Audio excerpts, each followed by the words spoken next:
Som en sidste del af denne læsevejledning til noterne om Laplace-transformen vil jeg kommentere lidt om de opgaver, der er i noterne. Herunder en temaopgave der til sidst. Det er klart, at det er et forløb, som kommer ind under kategorien supplerende stof, og det vil sige, så snart man er ude over kernestoffet, så er det selvfølgelig emner, der ikke optræder til skriftlig eksamen. Så det er ting, der indgår til mundtlig eksamen, og hvor det vigtige er altså at kunne forklare de resultater, give beviser for nogle af dem og forstå de metoder, der indgår, men at det at kunne regne en hel masse, det er knap så vigtigt. Ikke desto mindre så har jeg valgt en klasse af problemer, som gør, at det faktisk også er en god øvelse til at træne opgaver uden hjælpemidler. At i noterne, måske med undtagelse af lidt omkring temaopgaven til sidst, hvor man skal lave nogle afbildninger og plotte noget, ja, så alt andet i noterne kan laves uden hjælpemidler.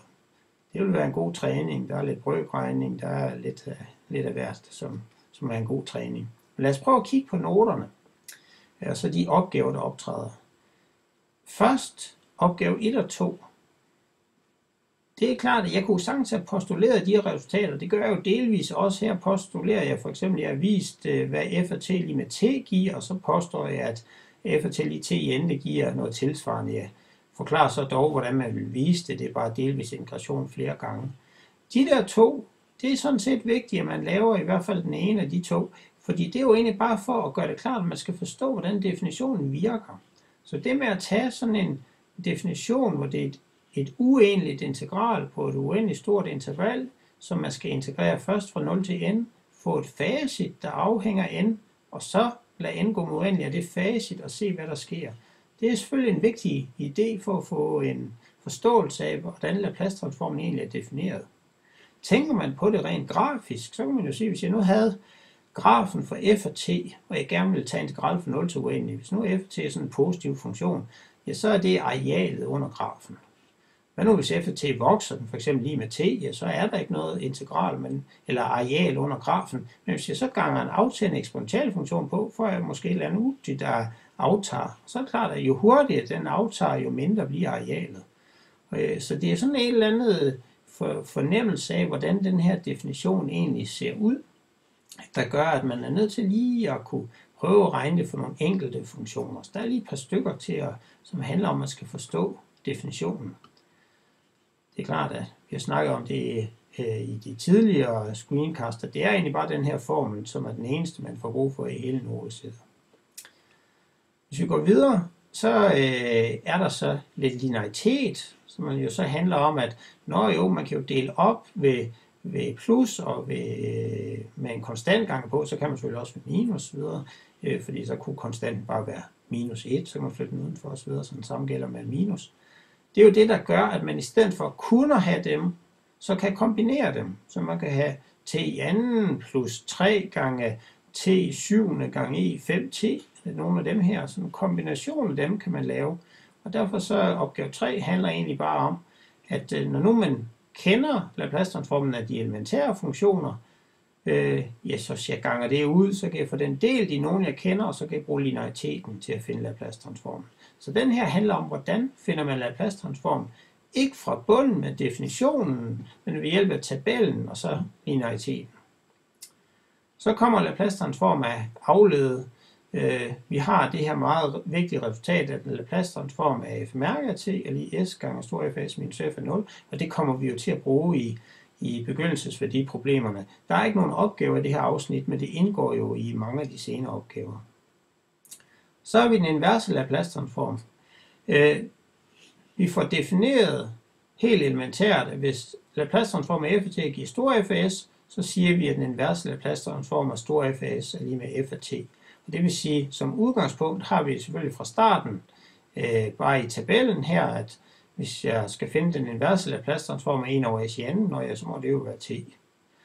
Der vil vi selvfølgelig gerne kunne gøre det tilsvarende, og det er klart på en eller anden måde arver vi bare lineariteten, for hvis jeg tager 7 af dem og 3 af dem og Laplace-transformere, så får jeg 7 af dem plus 3 af dem.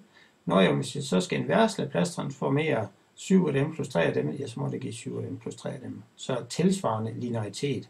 Og det er jo sådan set bare det, vi viser her om inverse Laplace-transform, at den er lineær, og den her opgave handler også om, hvordan finder man en invers Laplace-transform af en linear kombination af dem, der står i tabellen. Så det er egentlig bare at lige igen at træne, at man kan udnytte lineariteten til at finde den inverse Laplace-transform.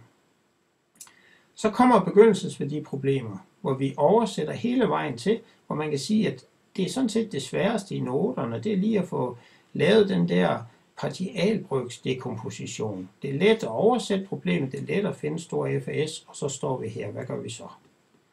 Og det kan man sige, det er jo det, der står her side 8, at vi har en rationel funktion, en brøk af to polynomier. Nævnerpolynomiet er størst, nævnerpolynomiet er også automatisk faktoriseret, endelig gang vi ud. Og så siger vi bare, jamen hvis nævnerpolynomiet ser sådan ud, og det er resultatet af, at vi har sat på fælles brøkstreg, hvordan kunne de simplere brøker så se ud? Nå jamen, det har vi så en metode til. Står der S i anden, ja, så skal vi selvfølgelig have S i anden, men vi skal så også have S-ledet. Så ser det sådan ud. Og hvordan finder vi konstanterne? Jo, vi ganger nævnerpolynomiet på begge sider, så vi kigger på det lighedstegn her, og så har vi så S i anden plus 3S minus 6 skal give det her over gange med nævnerpolynomiet. Og koefficienterne skal være ens, så får vi, hvis der er 3 konstanter, 3 ligninger og 3 ubekendte, når vi har fundet dem, har vi A, B og C, og så er vi tilbage i det problem med at bruge tabellen og lineariteten til at finde den inverse Laplace-transform. Så de her to opgaver, det er ligesom opgaverne, hvor vi bruger hele maskineriet. Det var det, vi havde på forsiden, vi gerne ville. Vi ville gerne kunne oversætte problemet, løse algebraisk problem og den inverse Laplace-transformere. Og det er lige præcis det, vi gør i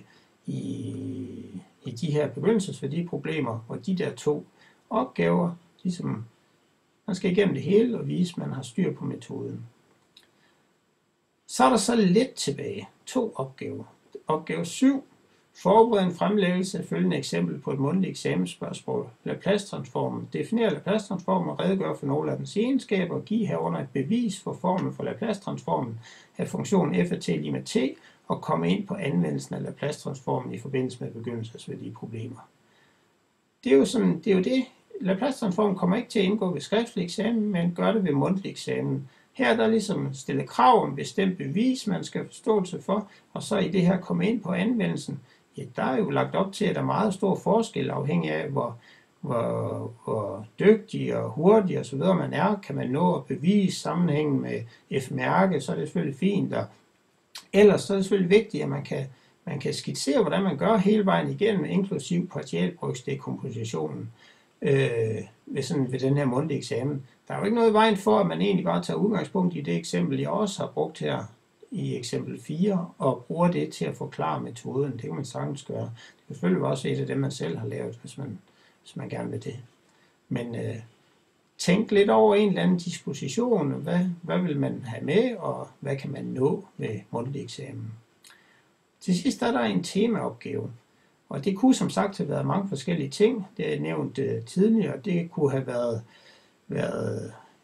noget med afladning kapacitorer, noget reaktionskinetik for kemi, eller det kunne have været, der er mange radioaktive henfald, en slags, der er mange ting. Vi tager bare udgangspunkt af helt konkret en afkøling af kaffe i en kop. Det er klart, at når ting er varmere end omgivelserne, så vil de afkøles, og det er også klart, at de afkøles hurtigere, hvis der er en stor temperaturforskel.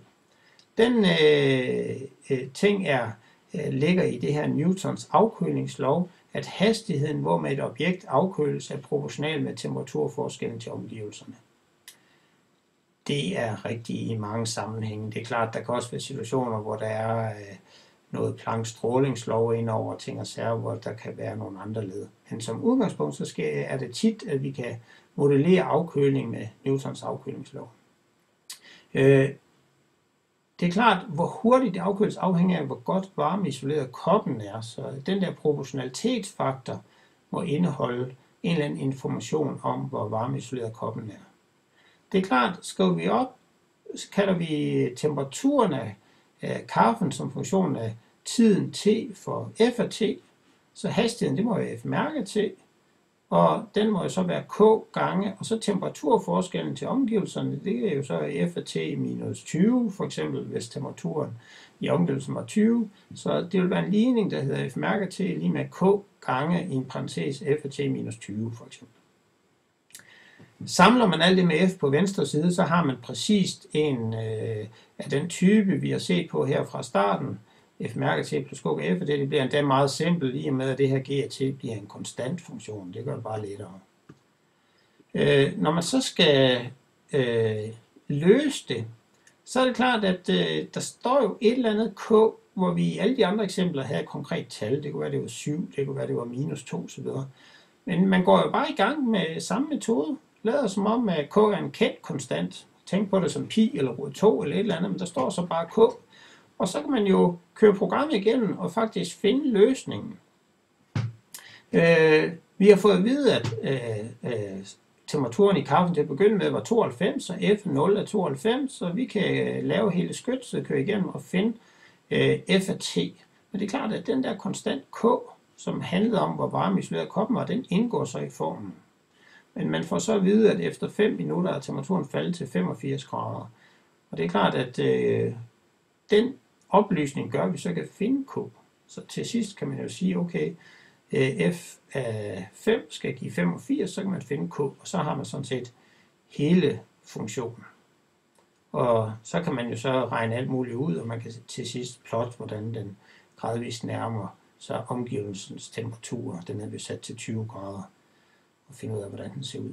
Så altså her er en temaopgave, hvor det bliver en differentialligning af en rigtig type, der går op. Man kan løse den med Laplace-transformen, og så illustrere modelleringen og finde ud af, hvordan vil temperaturen udvikle sig som funktion af tid. Og så skulle man gerne have fået rimelig godt styr på noterne, man har kunne se, hvordan Laplace-transformen kan bruges. Man gør det på nogle taleksempler, man kan også bruge det på et konkret modelleret problem.